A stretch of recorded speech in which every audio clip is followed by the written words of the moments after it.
I believe successful families, successful businesses, successful people are able to transfer knowledge from them to their partners, to their family.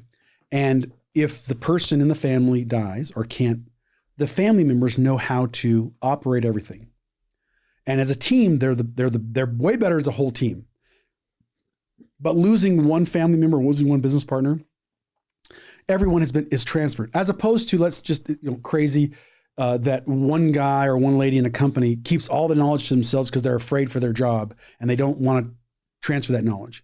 That's not success to me, because you haven't gotten to a point where you're confident enough in your own abilities, you're confident enough in your team, you're confident enough in your team that really is synergized. So success to me is a form of that in a family. So think about this. You got this grandpa, let's say he had 10 kids and they had a bunch of, they get 100 and something descendants, and they're all still together. Now, of course, you're going to have some people, maybe one grandkid was thrown in jail for a few days, or someone does drugs or whatever. But if you have this grandpa at the top and they've got this 90% of his descendants are all contributors to society, all good, honest, working people, and they, good people, and they all gel together, you can't buy that. It takes decades and decades to build that success.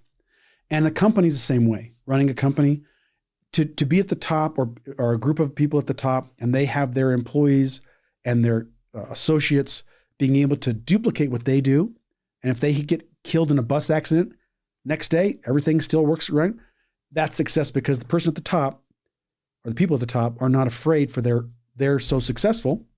The definition of success, that they are not, threatened by people under them that are smarter than and better than. Now, that's kind of how I define success. It's a transfer of knowledge. Yeah. And you're not afraid to transfer the knowledge. Yeah. But you'll see this a lot of people, and the reason they do weird things is because they don't want to give up power, and transferring that knowledge gives up power. And therefore, deep down, I don't believe they're successful to the full. They're successful in this area or this area. But when my definition of full success is that coming to the spot where giving information and making sure people understand is not a threat to your success.